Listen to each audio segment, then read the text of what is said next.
So the Chicago Bears, they just got some really bad news on safety Jaquan Brisker. And also I want to talk about what Chicago's possible long-term solution is. And there's a player on the roster that's answering a ton of questions of what that future might be. And he's really balling out. So let's first get to Jaquan Brisker. Look, he hasn't played or practiced since October 6th. And while he finished that game against the Carolina Panthers, and that is looking pretty ill-advised at this point, perhaps that contributed to the injury. But Chicago Bears starting safety Jaquan Brisker, he reported concussion-like symptoms following the contest, and he has been sidelined since. And talking about the Bears' long-term plans at the position, I'm bringing up the fact that the solution might already be on the team, and that's with rapidly developing safety Elijah Hicks. And this is a surprise to me, but I don't think it's a full surprise to this coaching staff. What's up? This is Sports Talk Bears. I'm Sean. Look, bless us if you will. Hit the subscribe button. We are pushing towards 10,000 subscribers, and I'd just love for you to be a part of this positive family that we've built here. So let's get into a story. If we're looking at Brisker, as you know, he suffered the number 3 concussion of his career during the Carolina game. And that's back on October 6th. That feels like an eternity ago. He's now been placed on the injured reserve list, and that means he's out for at least 4 more games, and it very well could be for the season. And Elijah Hicks, he's really emerging. He's putting in real solid quality reps in the place of Brisker. Man, and this is getting a little interesting long-term, right? Brisker might be done, period. And this guy has a family. He has a quality of life to think about. Let's be praying for his recovery beyond football. I really hope he recovers. Future plan, long-term. Brisker is a former second-round pick. He has 1 year remaining on this rookie deal. It might be really difficult to justify signing him long-term with these repeated head injuries. Not good for the team. Not awesome for him. We just got to see how things shake out. But looking at the future, the Bears have lots of resources at our disposal, right? 4 picks in 3 rounds, $70 million in cap space. And say what you will, Poles does a great job with salary cap management. Drafting a replacement is a really good move, but is it something that we want to do? Do we want to get caught back up in the habit of using all of our draft capital on defensive players? We've got to fix this offensive line. I want to see these top 3 picks at least used on the offensive line. So let's talk about Elijah Hicks, because I think the solution might actually be in the building. He's in his 3rd year. He was drafted in the 7th round. And this staff, they just have an uncanny way of spotting defensive talent, especially in the secondary. And if we look into coming into the London game, I'm going to go to this Bleacher Nation story. He was getting the start, and this is what Coach Flus said before that game. Elijah's done a really good job for us in the past. He's been in our system, so we trust him. We know him. He knows the system well. So he's excited about the opportunity. And he was kind of looking back on the player, called upon to make 8 starts, I believe, over his first 2 seasons. He responded with 168 defensive plays as a rookie, then 487 last year, and that's due to the injuries to Brisker and to Eddie Jackson. So he got a lot of play last year.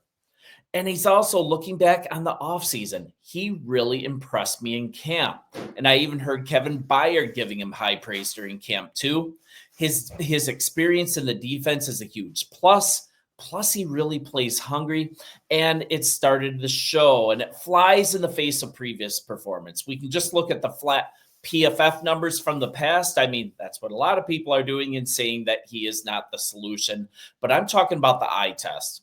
I'm going to do that justice, though. I'm going to be honest about his previous ratings.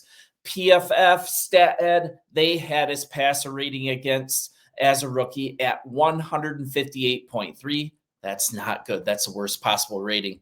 But it was in a really small sample size. We're talking only 7 pass attempts defended that season. So people are going to cherry pick numbers. They also have to be honest about the sample size, right? He lowered the rating, passer rating against him to 124.8 last year. That's a little more playing time, getting better.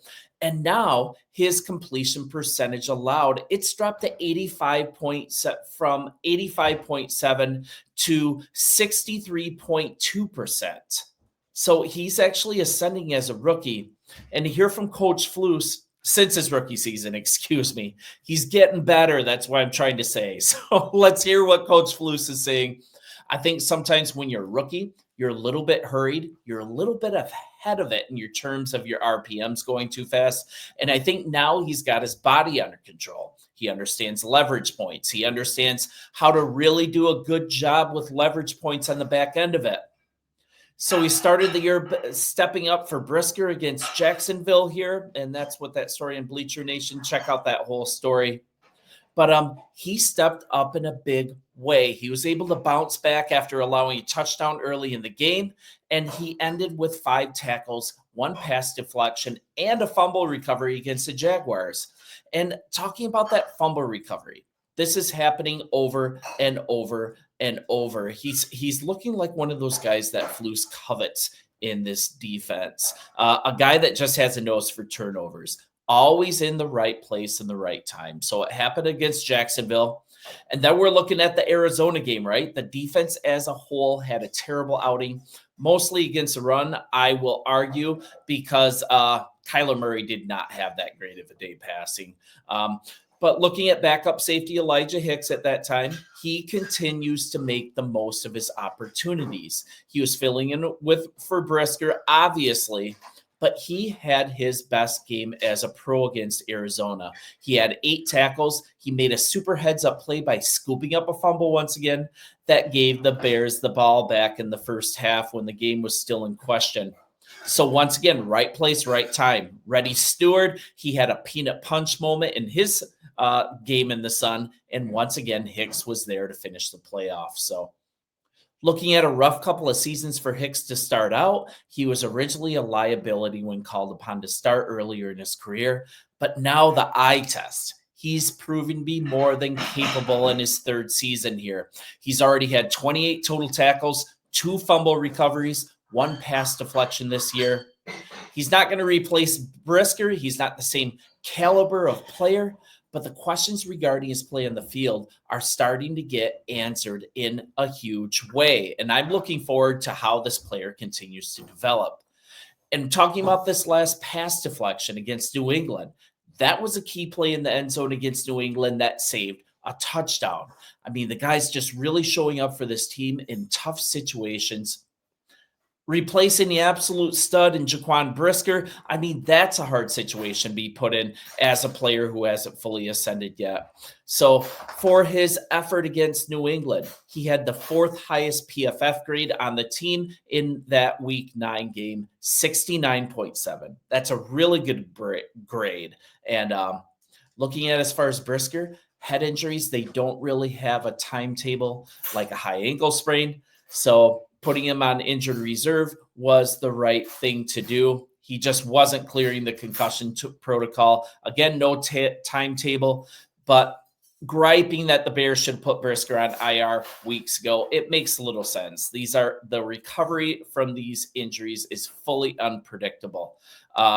Regardless of the reasoning, the right deal, the right decision is to put Brisker on injured reserve. So I want to talk a little bit about Brisker's history, because if we're going to talk about how we're going to replace him, we got to talk about why, correct? So he suffered a concussion against Atlanta in 2022, missed 2 games. Then last season, he suffered one and missed 2 more games. Looking at the long view here, this can be career threatening. I'm thinking Luke Kuechly from Carolina. He ended his career early recently, and that was mostly due to concussions. So let's kind of look at some more injuries on the team. We've already talked about Brisker, but the defense did, in general, take a huge step forward health-wise on Thursday for Sunday's game with Green Bay. Montez Sweat is back at practice, able to practice on a limited basis this week, and that's besides an ankle injury that he suffered last week against New England.